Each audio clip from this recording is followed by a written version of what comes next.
minutos. Continuamos en Entre Noticias por Globovisión y hoy en nuestro tema de actualidad, digamos que una de las noticias que más atención internacional ha tenido recientemente en nuestro país ha sido el conflicto fronterizo entre Colombia y Venezuela, luego de que el presidente Nicolás Maduro el pasado 19 de agosto decidiera hacer un cierre en la frontera colombo-venezolana en el estado Táchira específicamente y luego declarar estado de excepción hasta los momentos en 10 municipios del estado Táchira. Esta situación, como dijimos, ha tenido la atención internacional y por supuesto reacciones del gobierno colombiano ante la deportación masiva de colombianos del territorio venezolano. Vamos a hablar sobre lo más reciente y a profundizar en las consecuencias de estas acciones con nuestro invitado del día de hoy, el internacionalista Rajif Morillo. Se encuentra con nosotros. Bienvenido. Gracias, buenos días. Gracias por acompañarnos. Gracias por la invitación. Un poco para analizar cuáles, bueno, sabemos que las causas o la explicación que ha dado el presidente Nicolás Maduro ha sido la situación del contrabando en la frontera que ha agravado, por supuesto, el entorno económico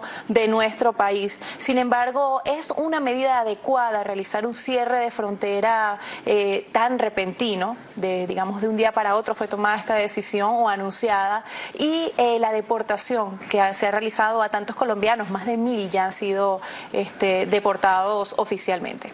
Sí, bien. En primer lugar, yo sí estoy de acuerdo con el cierre de la frontera que ha decretado el presidente Nicolás Maduro.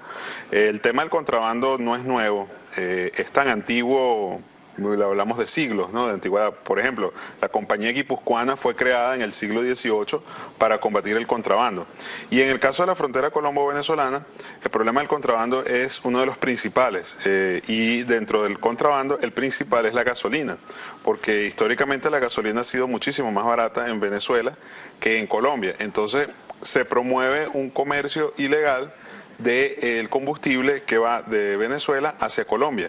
Entonces se vende el combustible venezolano en Colombia con un precio distinto al que se vende en Venezuela, pero por debajo de la propia gasolina colombiana. Entonces eso ha generado negocios fabulosos y genera negocios fabulosos en la zona, en todo lo largo de la zona fronteriza, desde La Guajira hasta el estado de Amazonas. Sin embargo, no solamente gasolina es el producto de contrabando, esto ha evolucionado a cualquier producto facturado o que se pueda vender en Venezuela, incluso nuestra moneda nacional. Sí, el principal producto históricamente ha sido la gasolina. Pero con el diferencial cambiario que hay en los últimos años entre el bolívar venezolano y el peso colombiano, eso ha llevado a otros productos, productos de la cesta básica, arroz, harina, leche, azúcar, aceite, y otras cosas también se prestan para esta situación ilícita. Entonces, ¿qué sucede? Hace unos años el tipo de cambio estaba en 2, 3 pesos por bolívar. Ahora es al revés, ahora por un bolívar te dan centavos de peso. Entonces ahorita el peso colombiano tiene mayor valor y mayor fuerza que el bolívar venezolano. Entonces eso es una de las causas que incitan la actividad contrabandista. Y el tema de las deportaciones, hay que ser muy cuidadosos en a quién se deporta, porque por ejemplo a personas que son ilegales, que están solicitadas en Colombia, por ejemplo, que están en situación ilegal en Venezuela, indocumentados, y están solicitadas en Colombia por algún delito, esas personas sí se les puede deportar. Pero siempre, bueno, a toda persona se le tienen que proteger o reconocer sus derechos humanos. Pero hay casos especiales en los que hay que ser sumamente cuidadosos, como por ejemplo los que tienen el estatuto de refugiados, porque Venezuela es uno de los países del mundo que mayor cantidad de refugiados reciben y acoge. Existen, por ejemplo, oficinas de ACNUR en Venezuela, que son oficinas pertenecientes a las Naciones Unidas, el Alto Comisionado de las Naciones Unidas para los Refugiados, y ellos están protegidos, los refugiados que han escapado de Colombia por la guerra, etcétera, por la guerrilla, el paramilitarismo, etcétera, tienen en Venezuela esa condición jurídica especial, que está basada en pactos internacionales, en las convenciones internacionales sobre refugiados que Venezuela los ha suscrito. Y como Venezuela los ha suscrito, tiene que cumplirlos. Y de no cumplirlos, entonces ahí sí tiene una serie digamos, de coerción, hay una coerción internacional, hay una presión internacional de Naciones Unidas, de la OEA, etcétera, sobre Venezuela en esta materia, en el caso específico y especial de los refugiados. ¿Ha habido reacción de ACNUR, evidencia de que alguno de los deportados tenga esta figura de refugiado de forma jurídica? ¿Ha habido alguna evaluación de las condiciones en las que las personas deportadas se encontraban en nuestro país? ¿Qué reacciones ha habido al respecto? Se sabe que este caso precisamente el gobierno colombiano lo está evaluando, lo está llevando a instancias internacionales, pero el gobierno venezolano, ¿qué procedimiento realizó para tomar la decisión de estas deportaciones? Bien, las Naciones Unidas se han pronunciado en torno a esta situación. Ha habido, digamos, cierta alerta de parte de ACNUR. Hay representantes de ACNUR en el estado Apures y en Táchira. También existe el servicio jesuita para los refugiados, que es algo que presta la Compañía de Jesús, los sacerdotes jesuitas, de apoyo a los refugiados que se han venido de Colombia para Venezuela. Ellos están más que todo en la zona de la frontera llanera, especialmente en el estado Apure. Y en el caso, bueno, de las deportaciones, en general, considero que sí han habido, digamos, deportaciones que se apegan a la ley o a los convenios internacionales o a la práctica internacional. Hay gente que lo ha criticado, pero por ejemplo en Estados Unidos se deportan todos los años miles de personas. Tenemos la crisis migratoria ahorita en Europa.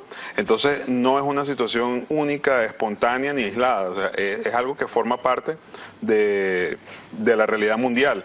Y cada país tiene su legislación. Y porque forme parte de la realidad mundial es adecuado. ¿Qué pasa con las condiciones en las cuales han sido deportadas estas personas? Hablando de atravesando ríos, llevándose sus pertenencias de la forma en que pudieran, porque no tuvieron tiempo ni siquiera de organizar, digamos, esa mudanza de sus pertenencias. Incluso la separación de familias, al tratarse de personas que algunos sean colombianos y otros venezolanos, y se separan las familias, que ha sido lo más criticado por el gobierno colombiano. Sí, ciertamente el gobierno colombiano ha denunciado excesos, ha denunciado atropellos, maltratos a sus connacionales, cosa que puede considerarse que hasta cierto punto ha sido así. Ahora, ¿qué sucede? Y ahí es donde insisto, el gobierno tiene que ser muy cuidadoso a quién se deporta o a quién, vamos a decir, se deporta. Porque hay gente que está en Venezuela en condición de refugiado. Hay gente que está en Venezuela que tiene hijos nacidos en Venezuela. Entonces ya ahí puede optar a la nacionalidad venezolana. Hay personas que son colombianas, no tienen papeles venezolanos, pero están en una condición legal y sin problemas en Venezuela. Y entonces hay gente que puede sentirse amenazada, gente que puede sentirse perseguida, e incluso ha podido darse el caso de gente que estaba en condición legal en Venezuela que fueron deportados. Una de las cosas también que ha denunciado el gobierno colombiano es que fue algo muy espontáneo, ¿no? Que se expulsó gente prácticamente de la noche a la mañana. Y entonces esos han sido los excesos de los que tiene que cuidarse el gobierno venezolano, porque se está hablando también de una cuestión más allá de lo legal, bueno, de lo legal interno de Venezuela, de derechos humanos que están reconocidos internacionalmente. Estas acciones que está tomando el gobierno colombiano de recurrir a la Corte Interamericana de Derechos Humanos, a la Corte Internacional, a la ONU, ¿qué consecuencias puede tener para el gobierno venezolano, para los venezolanos, de ser comprobado que estos excesos puedan tratarse incluso de crímenes de lesa humanidad? Bien, puede darse el caso que estas denuncias sean acogidas, sean aceptadas por la Comisión Interamericana de Derechos Humanos o por la Corte Penal Internacional, pero yo creo que va a privar la racionalidad política. Creo que tanto Santos como el presidente Maduro se van a reunir, van a dialogar, van a resolver esto por los canales diplomáticos, que incluso ya existen. Existe, por ejemplo, la Comisión Presidencial de Asuntos Fronterizos, que fue creada en los años 80-90. Existe, por ejemplo, la CONEC, que es lo que se llama la Comisión Negociadora con Colombia para la delimitación de áreas marinas y submarinas y otros temas, que entre esos otros temas está el de las migraciones, está el de los ríos, está el de la demarcación de la frontera, está el de las cuencas hidrográficas y el tema del Golfo de Venezuela. Entonces existen mecanismos aceptados y válidos y que han sido utilizados por ambos países para canalizar estas diferencias, estos problemas que son bastantes. Los problemas en la frontera con Colombia son gravísimos, no son nuevos. ¿Hubo intentos anteriores de utilizar estos mecanismos para plantear una solución viable a esta situación, en el caso entre el gobierno venezolano y colombiano, para buscarle solución? ¿O se puede juzgar un poco de desatención de parte del gobierno colombiano para darle solución a esto? Bien, por ejemplo la CONEC, que es la Comisión Negociadora con Colombia, que trabajaba el tema del Golfo, trabajaba los ríos, la navegación, la demarcación fronteriza, los temas migratorios, está prácticamente inactiva desde el año 2009. Desde el 2009 para acá, la comisión, por un escándalo que hubo, se desactivó del lado venezolano. Hace unos meses, con el decreto del presidente Maduro de la SODIMAIN, Colombia habló de reactivar esa comisión negociadora para resolver los temas pendientes. El gobierno venezolano, por enfocarse en el problema del Esequibo, que todavía continúa, decidió desechar esa petición colombiana, pero ahora es muy probable que el gobierno colombiano insista, presione y busque reactivar esa comisión, así como también la Comisión Presidencial de Asuntos Fronterizos entre Venezuela y Colombia. Por hablar de dos de los mecanismos que existen, existe otro que nunca se ha utilizado, que es una especie de comisión que está basada en un tratado conexo al del 1941 de límites, pero que bueno, algunas veces fue invocado por Colombia, pero Venezuela le ha dado larga al asunto. Pero existen, por ejemplo, estas dos comisiones, estos dos entes, instituciones, para canalizar este drama fronterizo. Sin embargo, vemos que no se están tomando, digamos, estos sistemas o estos mecanismos, sino se está buscando lo que es la ayuda internacional. Pero vamos a continuación a conocer la opinión de los venezolanos al respecto, a conocer qué opinan ellos de este cierre fronterizo y declaración de estado de excepción en un trabajo que les preparó nuestro equipo de producción. Vamos a esperar a que nos preparen este trabajo. Sin embargo, también tenemos participación a través del Twitter, a través del hashtag o etiqueta NFrontera. Tenemos diferentes comentarios de nuestros seguidores. Dice, mirando el horizonte o @desde la cima, deberían de haber dado un tiempo de desalojo y luego aplicar medida de control. Existe demasiada delincuencia allí. También Antonio Ramírez dice por aquí, el cierre de la frontera revela el fracaso y la corrupción de gobierno en la zona. Esto lo dice Cap Aureliano. También tenemos, pero ¿quiénes deben estar pendientes del contrabando? No son las autoridades. Ellos no cuidan la frontera, dice Aníbal Ramos. Esta es otra disyuntiva, otro conflicto que se puede presentar, y es el papel de las autoridades que se encuentran precisamente en el límite fronterizo, como lo es la Guardia Nacional. ¿Están cumpliendo con su papel para evitar este contrabando? Bueno, hay un problema que es uno de los problemas de fondo de la frontera entre Venezuela y Colombia. Es una frontera que tiene 2.219 kilómetros de largo. En esos 2.219 kilómetros de largo hay desiertos, como en La Guajira, hay montañas, como en Perijá y en el estado Táchira, hay ríos y selva y llanura, como en Apure y Amazonas. Entonces es una frontera sumamente compleja desde el punto de vista geográfico. No es una sola línea fronteriza, un solo clima, son distintos climas y hay zonas que son realmente inhóspitas. He visitado varias veces la frontera con Colombia, y también utilizar el término cierre de frontera es muy relativo, porque se pueden cerrar los pasos fronterizos. Por ejemplo, el del puente, el río Táchira, que está entre San Antonio del Táchira y la Villa del Rosario en Cúcuta, que es el más famoso, y ese punto es el segundo tramo más utilizado en América en materia fronteriza, después del de México y Estados Unidos. La frontera de Venezuela y Colombia es una llamada frontera caliente, es una frontera activa, que siempre suceden cosas como lo que está ocurriendo en mayor o menor grado. Entonces, ¿qué sucede?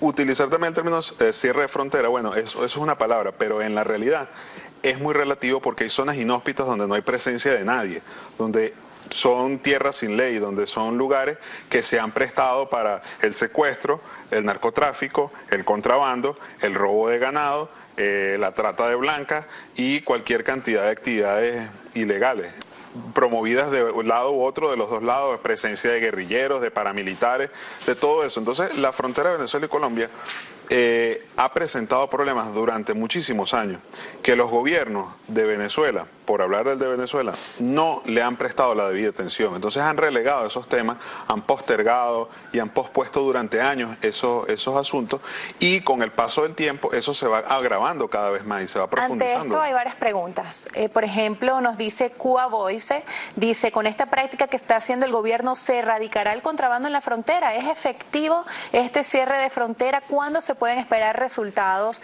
Y precisamente Carlos García, opinión que también ha tenido la oposición venezolana, dice, todo esto es un show electorero, no resultará porque el problema de escasez es por la falta de producción. Entonces la pregunta viene siendo, ¿son efectivas y son oportunas estas acciones? ¿Por qué tomarlas en un momento, en un año electoral, por ejemplo? Bien, nunca es tarde para tomar las medidas. Me parece positivo que se hayan tomado.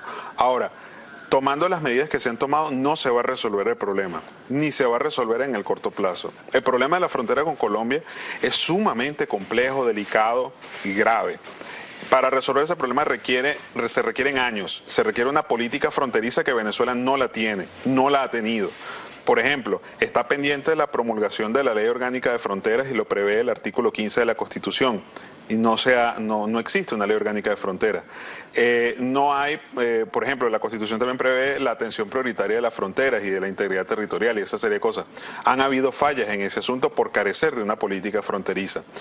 Me parece también muy positivo que el presidente Maduro creó la Comisión Presidencial de Asuntos Limítrofes, pero sería muy bueno que esa comisión tuviese participación y contara con la presencia de expertos en esos temas, y también que cuente con presupuesto y que esa comisión también genere una estrategia, un plan en todas las fronteras de Venezuela, porque Venezuela tiene problemas en los 4 puntos cardinales, no resueltos, y que son problemas que cada día se van agravando más. Entonces, incluso se ha reducido, digamos, la atención mediática al problema entre Guyana y Venezuela, que persiste, sí, tomando en cuenta que viene siendo más sonado entre Colombia y Venezuela. Sí, el tema del Esequibo se ha venido hablando prácticamente desde diciembre y cobró mucho auge a partir del discurso del presidente en julio, pero es un problema que también está pendiente. Entonces también el gobierno venezolano tiene que ser muy cuidadoso de cómo manejar las dos situaciones, porque hace más de 40 años se presentó una situación similar en que Colombia presionaba por un lado de su frontera,